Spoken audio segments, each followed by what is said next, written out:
ಪರಪ್ಪನ ಅಗ್ರಹಾರ ಜೈಲಿನಲ್ಲಿ ರಾಜಾತಿಥ್ಯ ಪ್ರಕರಣಕ್ಕೆ ಸಂಬಂಧಪಟ್ಟಂತೆ ದರ್ಶನ್ ಆಪ್ತ ನಟ ಧನ್ವೀರ್ಗೆ ಸಿಸಿಬಿ ಗ್ರಿಲ್ ಮಾಡ್ತಾ ಇದೆ. ಸಿಸಿಬಿ ವಿಚಾರಣೆಗೆ ಹಾಜರಾಗಿ ಹಿಂತಿರುಗಿದ್ದಾರೆ ನಟ. ನೋಡಿ, ಈ ಪರಪ್ಪನ ಅಗ್ರಹಾರದಲ್ಲಿ ರಾಜಾತಿಥ್ಯ ವಿಚಾರಕ್ಕೂ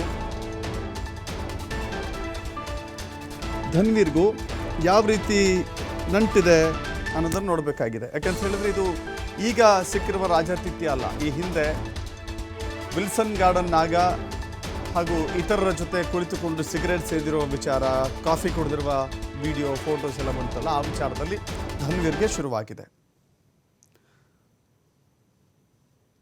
ನಟ ತನಿಖೆಗೆ ಹಾಜರಾಗಿ ವಾಪಸ್ ಆಗಿದ್ದಾರೆ. ಹಿಂಬದಿ ಗೇಟ್ನಿಂದ ಧನ್ವೀರ್ ಹೊರಟಿದ್ದಾರೆ. ಮತ್ತೆ ವಿಚಾರಣೆಗೆ ಹಾಜರಾಗಬೇಕು ಅಂತ ಹೇಳಿ ತಿಳಿಸಿದ್ದಾರೆ. ಜೈಲಿನ ವಿಡಿಯೋ ರಿಲೀಸ್ ಬೆನ್ನಲ್ಲೇ ಸಂಕಷ್ಟ ಶುರುವಾಗಿದೆ. ಮೊಬೈಲನ್ನು ವಶಕ್ಕೆ ಪಡೆದು ರಿಟ್ರೀವ್ಗೆ ಕಳಿಸಿದ್ದಾರೆ ಪೊಲೀಸರು. ಸದ್ಯ ಸಿಸಿಬಿ ವಿಚಾರಣೆಯನ್ನು ನಡೆಸಿದ್ದಾರೆ. ಸಿಸಿಬಿ ವಿಚಾರಣೆಯನ್ನು ನಡೆಸಿ ಧನ್ವೀರ್ನನ್ನು ಕಳಿಸಿಕೊಟ್ಟಿದ್ದಾರೆ.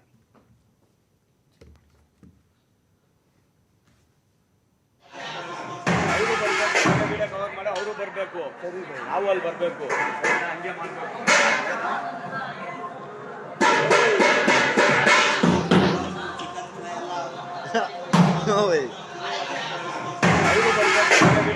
ಅವರು ಬರಬೇಕು, ನಾವು ಅಲ್ಲಿ ಬರಬೇಕು, ಹಂಗೆ ಮಾಡಬೇಕು.